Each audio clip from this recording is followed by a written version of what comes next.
Hello viewers, আপনার একটু ভাবলেন ইউটিউব চ্যানেল কীভাবে আপনি বাড়িতে বসে নিজে থেকে অনলাইনে পাসপোর্টের জন্য আবেদন করবেন সেটা এই ভিডিওর মাধ্যমে আমি আপনাদের স্টেপ বাই স্টেপ দেখিয়ে দেবো। ভিডিওটা অবশ্যই আপনারা সম্পূর্ণভাবে দেখবেন।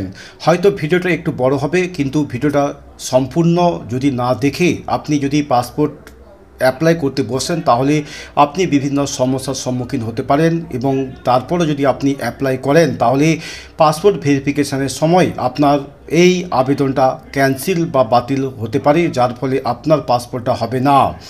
অবশ্যই আপনি এই ভিডিওটা সম্পূর্ণভাবে দেখুন। এই ভিডিওর মাধ্যমে আমি বিস্তারিতভাবে আপনাদের জানাবো পাসপোর্ট কিভাবে আবেদন করবেন এবং কি কি সাবধানতা আপনি অবলম্বন করবেন। পাসপোর্ট আবেদন করার জন্য গুগলে আপনি সার্চ করবেন পাসপোর্ট সেবা বলে সার্চ করবেন, দেখবেন সর্বপ্রথম একটা ওয়েবসাইটের লিঙ্ক দেখতে পাবেন পাসপোর্ট সেবা। এখানে জাস্ট আপনি ক্লিক করবেন, ক্লিক করলে দেখবেন এইরকমই একটা ওয়েবসাইটের লিঙ্ক দেখতে পাবেন যেটা পাসপোর্ট সেবা। নিচে রয়েছে PSP division, ministry of external affairs, government of India. এখানে দেখবেন তিনটে অপশান রয়েছে। প্রথমে রয়েছে নিউ ইউজার রেজিস্ট্রেশন। কোনো ব্যক্তি যদি এখানে পাসপোর্টের জন্য আবেদন করেন তাহলে সর্বপ্রথম তাকে এখানে একটি আইডি অর্থাৎ ইউজার আইডি ক্রিয়েট করতে হয়। তার জন্য এখানে নিউ ইউজার রেজিস্ট্রেশানে জাস্ট আপনি ক্লিক করে নেবেন। ক্লিক করে নিয়ে এখানে একটা সিম্পল একটা ফর্ম রয়েছে, নিজের নাম, date of birth, email ID এবং পাসওয়ার্ড দিয়ে একটা আইডি বানিয়ে নেবেন। আইডি বানিয়ে নেওয়ার পর তারপর যে আইডি আপনি পাবেন অর্থাৎ ইউজার আইডি এবং পাসওয়ার্ড সেটা দিয়ে এখানে দ্বিতীয় যে অপশান রয়েছে existing user log in, just এখানে ক্লিক করবেন। এখানে আপনার লগ ইন আইডি বসিয়ে তারপর এখানে কন্টিনিউ ক্লিক করবেন। ক্লিক করে পাসওয়ার্ডটা বসাবেন, তারপর এখানে ক্যাপচা কোডটা বসিয়ে এখানে লগ ইন বাটনে ক্লিক করবেন। সর্বপ্রথম আপনাকে একটা কাজ করতে হবে, কোনো ব্যক্তির যদি আপনি পাসপোর্টের জন্য আবেদন করেন অথবা নিজের জন্য যদি আবেদন করেন, সর্বপ্রথম আপনি কোন পাসপোর্ট সেবা কেন্দ্র থেকে আপনি আপনার এই অ্যাপয়েন্টমেন্টটা নেবেন তার অ্যাপয়েন্টমেন্টের ভ্যালিডিটি বা অ্যাপয়েন্টমেন্টের স্ট্যাটাসটা আপনি দেখে নেবেন, কোন দিনে আপনার ডেট ফ্রি বা ফাঁকা রয়েছে। তার জন্য এখানে রয়েছে চেক অ্যাপয়েন্টমেন্ট অ্যাভেলেবিলিটি। এখানে জাস্ট আপনি ক্লিক করবেন। ক্লিক করার পর দেখবেন এখানে অ্যাপয়েন্টমেন্ট অ্যাভেলেবিলিটি যেখানে রয়েছে পাসপোর্ট অফিস, এখানে সিলেকশানের একটা বক্স রয়েছে। এখানে যখন ক্লিক করবেন তখন এখানে আমাদের ভারতবর্ষের বিভিন্ন যে রাজ্য সেই রাজ্যগুলো এখানে শো করবে, অর্থাৎ পাসপোর্ট অফিসের যে রিজনাল অফিস সেগুলো শো করবে। যেহেতু আমি কলকাতা থেকে এই ভিডিওটা বানাচ্ছি সেই জন্য আমি এখানে কলকাতা এই অপশানটা সিলেক্ট করে নিয়েছি, অর্থাৎ কলকাতার আন্ডারে যে সকল পাসপোর্ট অফিসগুলো রয়েছে তার অ্যাপয়েন্টমেন্টের স্ট্যাটাস বা অ্যাভেলেবিলিটি, কোন দিনে কত সিট কোথায় খালি রয়েছে সেটা জানার জন্য আমি এখানে কলকাতাটা সিলেক্ট করলাম। তারপর এখানে যে ক্যাপচা কোডটা রয়েছে এই ক্যাপচা কোডটা আপনি দেখে দেখে সঠিকভাবে বসাবেন। সঠিকভাবে বসানোর পর এখানে রয়েছে চেক অ্যাপয়েন্টমেন্ট অ্যাভেলেবিলিটি, জাস্ট এখানে আপনি ক্লিক করবেন। এরপর দেখবেন এখানে লোকেশান ওয়াইজ যে সমস্ত জায়গায় পাসপোর্ট অফিস রয়েছে, হতে পারে কোনো পাসপোর্ট সেবা কেন্দ্র অথবা হতে পারে কোনো পোস্ট অফিসের সঙ্গে অ্যাটাচ রয়েছে, এইরকমই যে পাসপোর্ট সেবা কেন্দ্র তার লিস্টগুলো আপনি দেখতে পাবেন। এখানে সমস্ত লিস্টের মধ্যে থেকে দেখে নেবেন আপনার বাড়ির পাশাপাশি যে পাসপোর্ট অফিস রয়েছে যেখানে আপনি এই অ্যাপয়েন্টমেন্টটা নেবেন তার অ্যাভেলেবেল যে ডেট সেই ডেটটা আপনি দেখতে পাবেন এবং কতগুলো সিট ওই দিন বরাদ্দ রয়েছে সেটাও আপনি এখান থেকে দেখে নেবেন।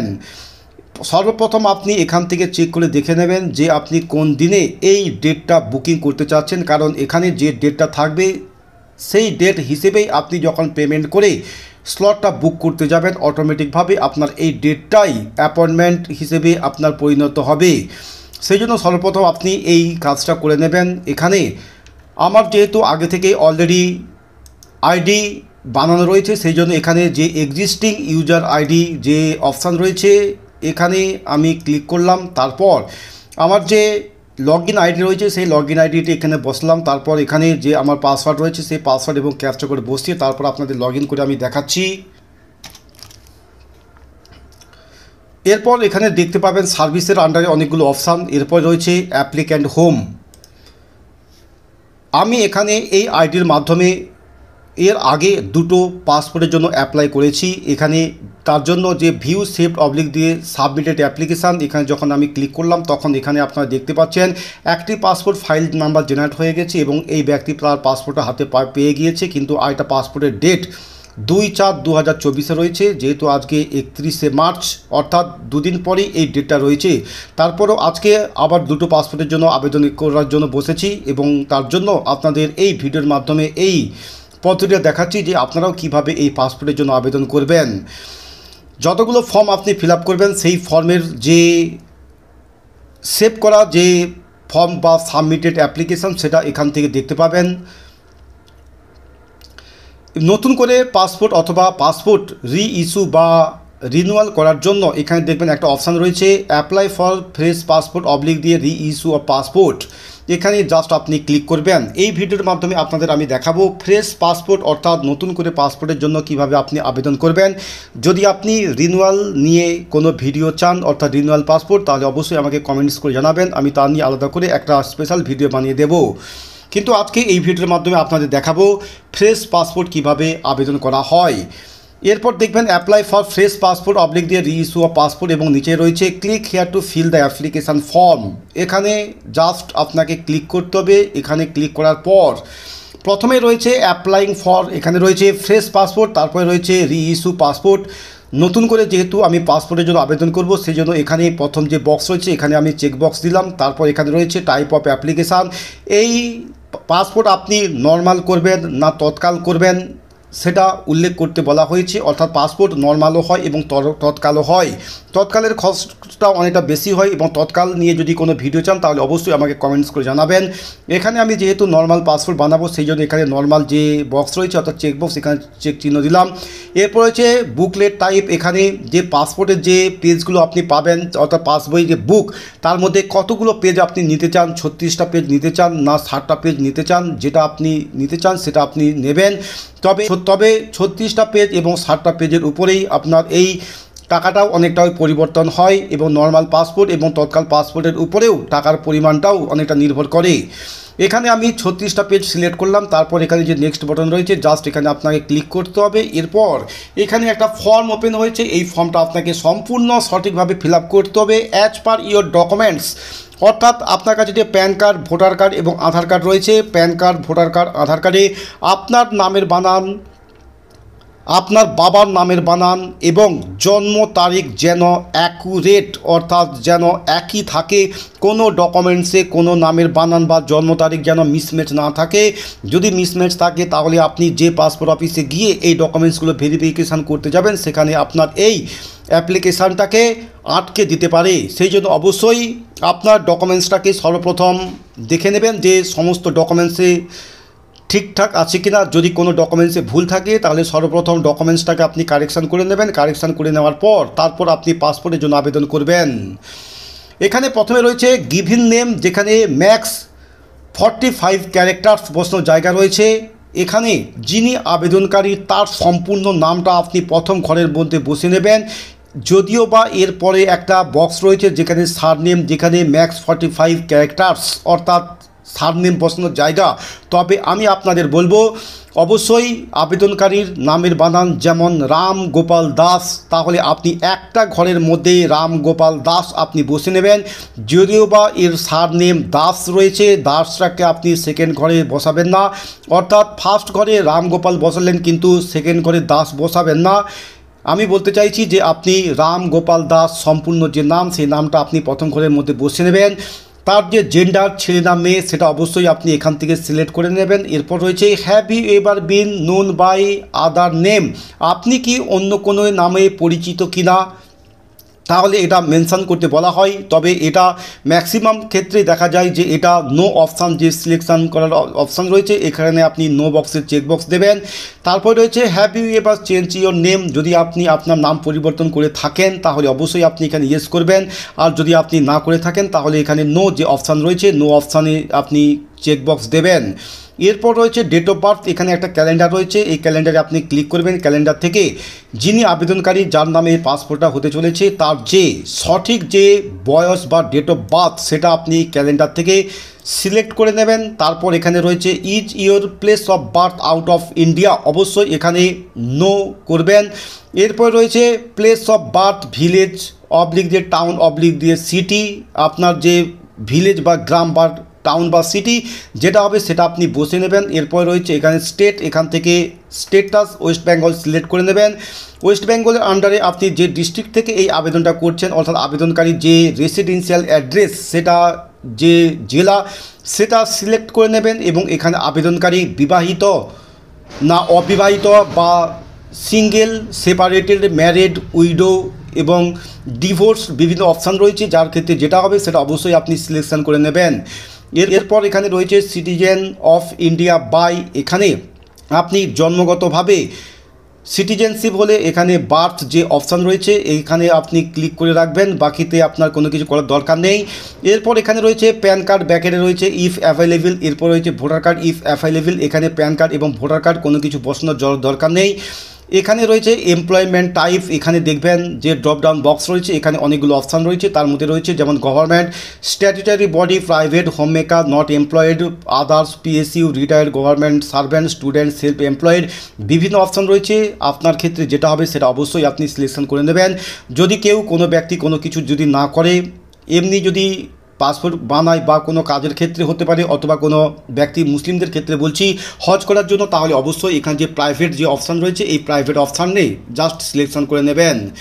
এরপর রয়েছে is either of your parent, ব্যাকেটে রয়েছে in case of minor oblique দিয়ে স্পাউচ এ গভর্নমেন্ট সার্ভেন্ট, এখানে আপনি নো যে অপশান রয়েছে এখানে নো অপশানে ক্লিক করবেন। এরপর রয়েছে এডুকেশনাল কোয়ালিফিকেশান, এরপর এখানে রয়েছে graduate and above 7 pass or less 10 pass and above between 11 and 9 standard.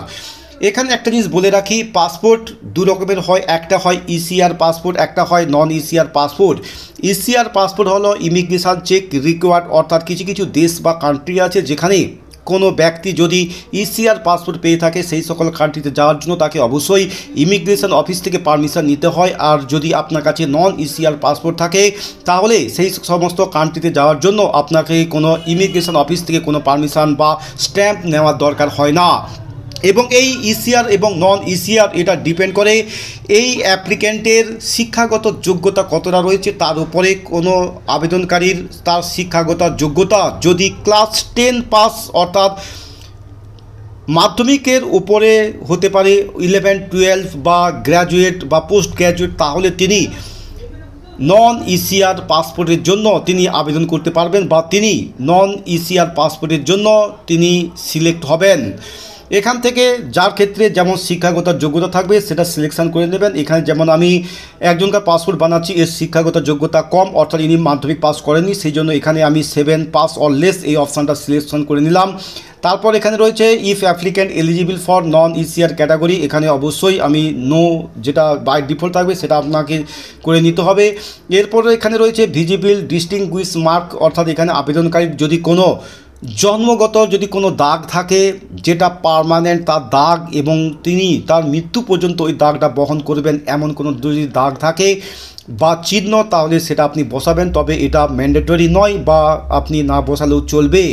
এরপর রয়েছে আধার নাম্বার ইফ অ্যাভেলেবেল, যদিও এখানে আপনার আধার কার্ডের পাশে অ্যাস্টেরিক মার্ক দেওয়া নেই তবুও কিন্তু এখানে আধার কার্ডের নম্বরটা বসাতে হবে। তারপর এখানে যে ডিক্লারেশনটা রয়েছে এই ডিক্লারেশনে আপনাকে চেকবক্স দিতে হবে। চেকবক্স দেওয়ার পর এখানে সেভ মাই ডিটেলস বলে যে অপশান রয়েছে জাস্ট এখানে আপনাকে ক্লিক করতে হবে। এই ফর্মটা ফিল আপ করার সময় এখানে দেখবেন is applicant eligible for non ECR category, এখানে দেখবেন ক্লিক হেয়ার বলে একটা অপশান রয়েছে, এখানে জাস্ট আপনি ক্লিক করে দেখে নেবেন। হেল্প অন পাসপোর্ট সেবা, যেখানে বিভিন্ন অপশান রয়েছে, এখানে আবেদনকারী ইসিআর এবং নন ইসিআরের মধ্যে কোনটার মধ্যে পড়ে সেটা এখান থেকে আপনি দেখে নেবেন। দেখে নেওয়ার পর অবশ্যই এই ফর্মটা সম্পূর্ণ সঠিকভাবে ফর্মটা ফিল আপ করবেন, কোনো ভুল ইনফরমেশান দিয়ে আপনি ফর্মটা ফিল আপ করবেন না, তাহলে আপনার এই আবেদনটা বাতিল করে দেওয়া হবে। এখানে আমার যা ইনফরমেশান ছিল সমস্ত ইনফরমেশান এখানে আমি সঠিকভাবে বসে নিয়েছি। তারপর এখানে যে সেভ মাই ডিটেলস রয়েছে এখানে যা আমি ক্লিক করলাম। এরপর দেখবেন এখানে রয়েছে your application form has been saved successfully.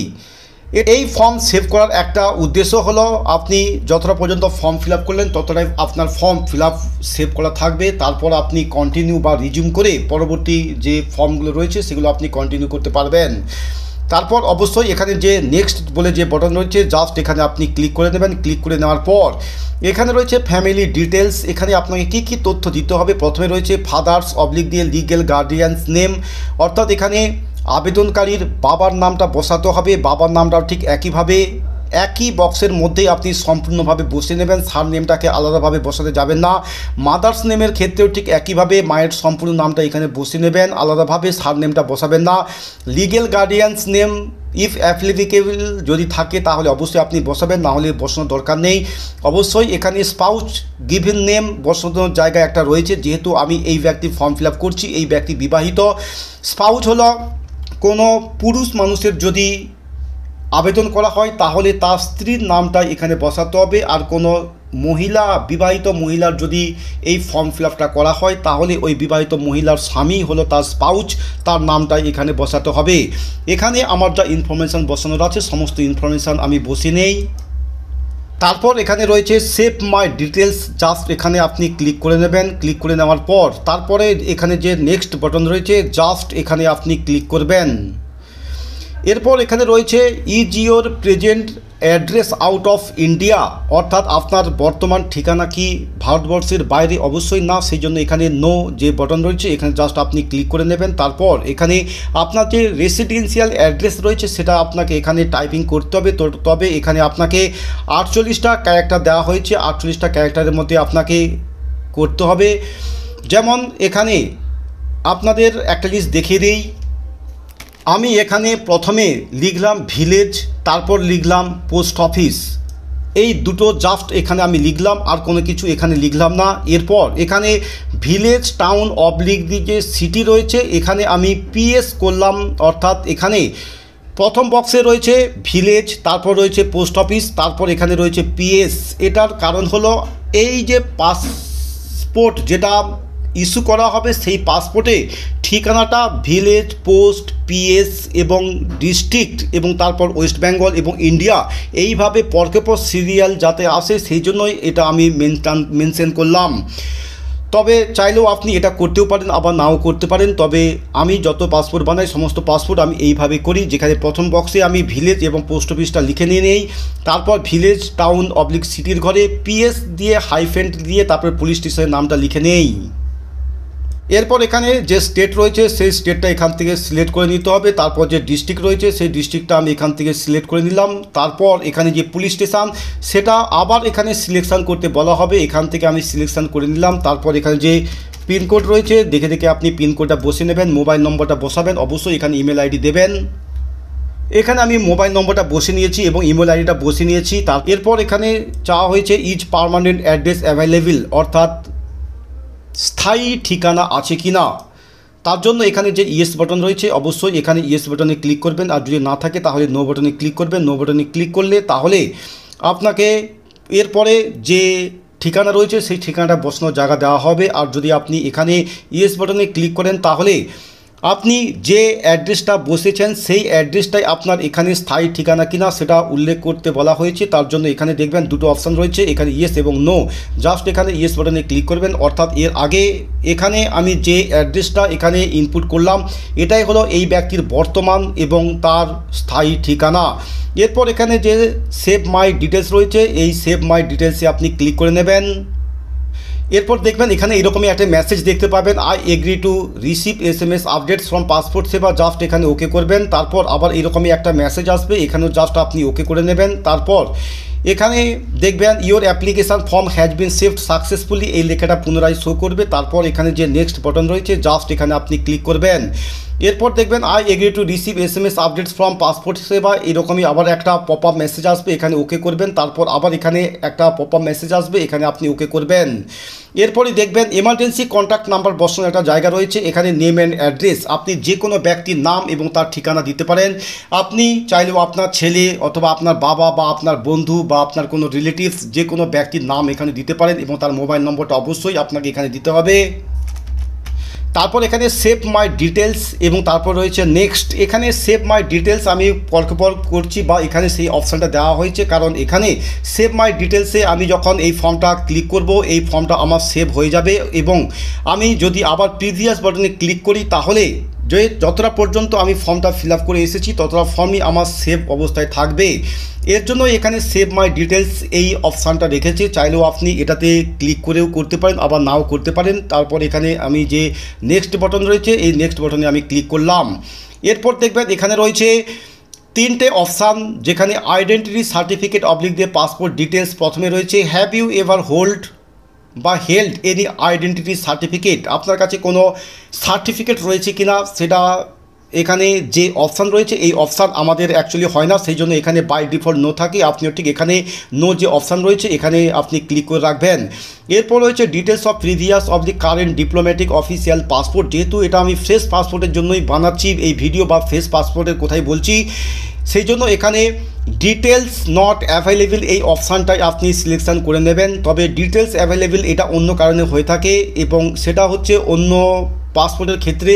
এটা নিয়ে যদি আপনি আলাদা কোনো ভিডিও চান তাহলে অবশ্যই আমাকে কমেন্টস করে জানাবেন। এরপর এখানে রয়েছে have you ever applied for passport but not issued, অর্থাৎ এর আগে আপনি কোনো পাসপোর্টের জন্য অ্যাপ্লাই করেছিলেন কিনা এবং যার ফলে আপনি এখনও পর্যন্ত আপনার পাসপোর্টটা ইস্যু হয়নি বা আপনি হাতে পাননি, এইরকম যদি কন্ডিশান হয় তাহলে অবশ্যই আপনাকে এখানে ইয়েস করতে হবে। আদারওয়াইজ এখানে আপনি নো যে বাটন রয়েছে জাস্ট এখানে ক্লিক করবেন। এখানে আমি 3টে অপশানে সিলেকশান করে নিয়েছি। তারপর এখানে যে নেক্সট অপশান রয়েছে অর্থাৎ নেক্সট বাটন জাস্ট এখানে আমি ক্লিক করলাম। এরপর এখানে আদার্স ডিটেলসের ঘরে অনেকগুলো ইয়েস এবং নোর অপশান রয়েছে, তবে এখানে সমস্ত অপশান আপনি নো করবেন তখনই যদি এখানে আবেদনকারী ফ্রেশ হয়ে থাকে, অর্থাৎ ওই ব্যক্তির পাসপোর্ট তিনি আগে অ্যাপ্লাই করেছিলেন, কোনোভাবে তার পাসপোর্ট রিভোক হয়নি এমন কোনো কন্ডিশান, অথবা ওই ব্যক্তির কোনো ক্রিমিনাল ব্যাকগ্রাউন্ড নেই, অথবা ওই ব্যক্তির কোনো নামে কেস নেই, অথবা ওই ব্যক্তি কোনো কোর্টে হাজিরা হয়নি বা উপস্থিত হয়নি, বা ওই ব্যক্তির কোনো এমার্জেন্সি সার্টিফিকেট দরকার হয়ে পড়েনি। আবার এমন হতে পারে যে ওই ব্যক্তি কোনো কান্ট্রি থেকে তাকে ব্যাক করে দেওয়া হয়েছে। এইরকম যে বিভিন্ন অপশান, এটা নতুন পাসপোর্টের ক্ষেত্রেও যেমন এই ফর্ম ফিল আপটা করতে হয় ঠিক তেমন পাসপোর্ট রিইস্যুর ক্ষেত্রেও এই অপশানগুলো আসে।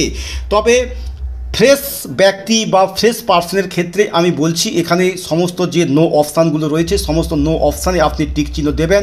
তারপর এখানে যে নেক্সট বাটন রয়েছে এই নেক্সট অপশানে আপনি ক্লিক করবেন। এরপর দেখবেন এখানে একটা পাসপোর্ট প্রিভিউ ডিটেলস আপনাকে দেখাবে, অর্থাৎ এখানে আমি যে ফর্মটা এখন ফিল আপ করলাম এই ব্যক্তির যদি পাসপোর্ট ইস্যু করা হয় তাহলে এই পাসপোর্টটাকে ঠিক দেখতে কেমন হবে। এটা হলো পাসপোর্ট প্রিভিউর পেজ, প্রথমটা হলো ফার্স্ট পেজ এবং এটা হলো লাস্ট পেজ। ফার্স্ট পেজে থাকবে এখানে আবেদনকারীর ফার্স্ট নেম, সম্পূর্ণভাবে নামটা এখানে থাকবে, তার জেন্ডারটা এখানে লেখা থাকবে, ডেট অফ বার্থটা এখানে লেখা থাকে এবং প্লেস অফ বার্থ এখানে লেখা থাকে এবং এখানে পাসপোর্ট নাম্বারটা বসানো থাকবে এবং এখানে টাইপ এবং তার কান্ট্রির কোডটা দেওয়া থাকবে এবং তাছাড়া এখানে date of expiry, date of issue এটা তো অবশ্যই থাকবে এবং ফটো এবং সিগনেচার থাকবে।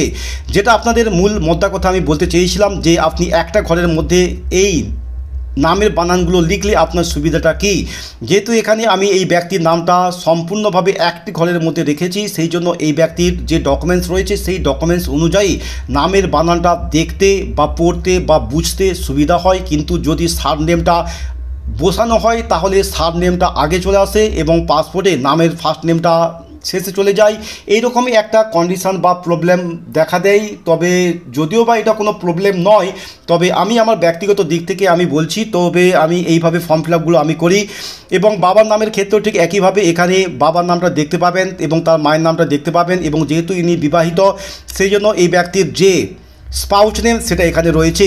সর্বোপরি অ্যাড্রেস ফিল আপ করার সময় যেটা আমি আপনাদের বলেছিলাম যে এখানে আমি যেভাবে টাইপটা করেছিলাম সেই জন্য এখানে প্রথমে রয়েছে ভিলেজ, তারপরে রয়েছে পোস্ট অফিস, তারপরে রয়েছে পিএস, তারপরে রয়েছে ডিস্ট্রিক্ট, এরপর রয়েছে পিনকোড, তারপর রয়েছে ওয়েস্ট বেঙ্গল, এরপর রয়েছে ইন্ডিয়া।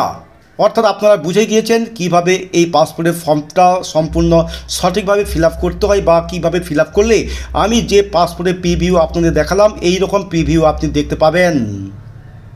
এখানে যে প্রিভিউটা দেখাবে এই প্রিভিউটা আপনি দেখে নেবেন যে আপনার পাসপোর্টটাকে ঠিক দেখতে কেমন হয়, বা এখানে আবেদনকারীর বাবার নাম, নিজের নাম বা জন্ম তারিখ এগুলো সব ঠিকঠাক আছে কিনা অবশ্যই আপনি দেখে নেবেন।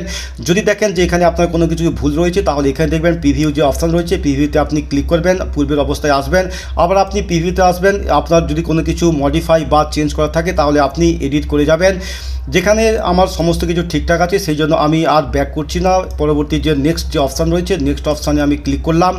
এরপর দেখবেন এখানে দুটো অপশান রয়েছে, প্রথমে রয়েছে প্রুফ অফ বার্থ এবং এখানে রয়েছে প্রেজেন্ট রেসিডেন্সিয়াল অ্যাড্রেস। এখানে কোন ডকুমেন্টস আপনি সিলেকশান করবেন, এখানে অবশ্যই দুটো ডকুমেন্টস আপনাকে সিলেকশান করতে হবে। ডেট অফ বার্থ প্রুফ হিসেবে এখানে দেখবেন অনেকগুলো ডকুমেন্টস রয়েছে, তার মধ্যে থেকে সব থেকে প্রেফার বা আমি যেটা করি সেটা হলো প্যান কার্ড। এখানে আমি ডেট অফ বার্থ হিসেবে আমি উল্লেখ করি এবং এখানে প্রুফ অফ অ্যাড্রেস হিসেবে এখানে আমি আধার কার্ডটাকেই সিলেক্ট করি। তারপর এখানে রয়েছে প্লেস, অর্থাৎ যিনি আবেদনকারীর যে বাসস্থানের যে ঠিকানা সেই বাসস্থানের ঠিকানাটা আপনি এখানে বসে নেবেন। তারপর এখানে রয়েছে আই এগ্রি বলে একটা কনসেন্ট বা চেকবক্স বা ডিক্লারেশান, এখানে আপনি চেকবক্স দেবেন। তারপর এখানে রয়েছে সাবমিট ফর্ম বলে যে বাটন, জাস্ট এখানে আপনাকে ক্লিক করতে হবে। এরপর এখানে রয়েছে তিনটে option, pay and schedule appointment, এরপর রয়েছে প্রিন্ট অ্যাপ্লিকেশান রিসিপ্ট, তারপর রয়েছে আপলোড সাপোর্টিং ডকুমেন্টস।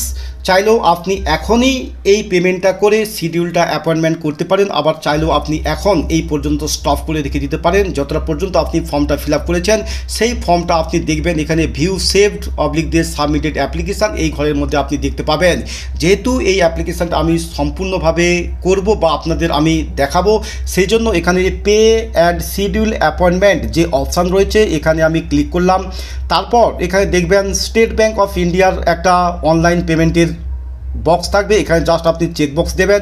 তারপর এখানে যে নেক্সট বাটন রয়েছে নেক্সট বাটনে আপনি ক্লিক করবেন। এরপর দেখবেন এখানে শিডিউল অ্যাপয়েন্টমেন্ট, এখানে দেখতে পাবেন you have not taken an appointment, তার জন্য এখানে যে নেক্সট বাটন রয়েছে জাস্ট এই নেক্সট বাটনে আপনি ক্লিক করবেন। ক্লিক করার পর এখানে আপনি কোন পাসপোর্ট অফিস থেকে এই অ্যাপয়েন্টমেন্টটা নিতে চান, যেটা আমি সর্বপ্রথম ভিডিওর প্রথমেই আপনাদের বলেছিলাম, সেই লোকেশানটা আপনাকে এখান থেকে সিলেকশান করে নিতে হবে। আমার যে পাসপোর্ট অফিস রয়েছে, অর্থাৎ এখানে এই আবেদনকারী যে পাসপোর্ট অফিস থেকে তার এই ডকুমেন্টসগুলোকে ভেরিফিকেশান করবে সেটা আমি এখান থেকে সিলেক্ট করে নিচ্ছি।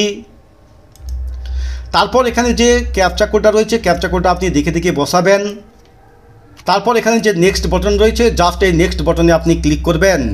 এরপর দেখবেন পে অ্যান্ড বুক অ্যাপয়েন্টমেন্ট এরকমই একটা লেখা শো করবে এবং এখানে 1350 টাকা শো করছে। এর কারণ হলো কোনো ব্যক্তি বা কোনো আবেদনকারীর বয়স যদি 50 বছরের উপরে হয়ে থাকে এবং ওই ব্যক্তির শিক্ষাগত যোগ্যতা যদি মাধ্যমিক পাস নাও হয় তাহলে ওই ব্যক্তি নন ইসিআর পাসপোর্টের জন্য আবেদন করতে পারবেন। আর ঠিক তেমন ওই ব্যক্তির ক্ষেত্রে 1500 টাকা চার্জ না করে 150 টাকা রিবেট করে 1350 টাকা চার্জ করা হয়। এরপর এখানে পে অ্যান্ড বুক অ্যাপয়েন্টমেন্ট এখানে আমি ক্লিক করলাম। তারপর এরকমই একটা মেসেজ দেখতে পাবেন, ওকে আই আন্ডারস্ট্যান্ড, এখানে আপনি ক্লিক করবেন। এরপর দেখবেন আপনার এই পেজটা লোডিং হবে, আপনি কিছুক্ষণ অপেক্ষা করবেন। এখানে দেখবেন অনেকগুলো অপশান রয়েছে, আপনি কোন মাধ্যমে এই পেমেন্টটা করবেন। যেহেতু আমি এটা পেমেন্টটা সহজে করতে চাই সেই জন্য এখানে যে ইউপিআই অপশান রয়েছে ইউপিআই অপশানটা আমি সিলেকশন করে নিলাম। তারপর এখানে রয়েছে প্লিজ সিলেক্ট ভিপিএ অবলিক দিয়ে ইউপিআই আইডি, আপনার যে ইউপিআই আইডি রয়েছে অর্থাৎ মোবাইল নম্বর দিয়ে যে আইডিটা হয় সেই আইডিটা আপনি এখান থেকে বসে নেবেন। তারপর এখানে যে কনফার্ম বাটন রয়েছে কনফার্ম বাটনে আপনি ক্লিক করবেন। তারপর আপনি আবার এখানে পুনরায় কনফার্ম বাটনে ক্লিক করবেন।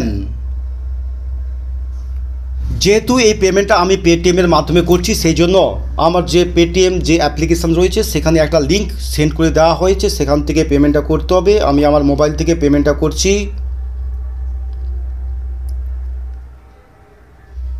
আমার মোবাইল থেকে আমি পেমেন্টটা করে নিয়েছি। তারপর দেখবেন এরকমই একটা মেসেজ দেখতে পাবেন, your transaction status is success. তারপর জাস্ট আপনি এখানে যে ওকে বাটন রয়েছে এই ওকে বাটনে আপনি ক্লিক করবেন। এরপর আপনি কিছুক্ষণ অপেক্ষা করবেন, আপনার এই পেজটা রিডাইরেক্টিং হবে।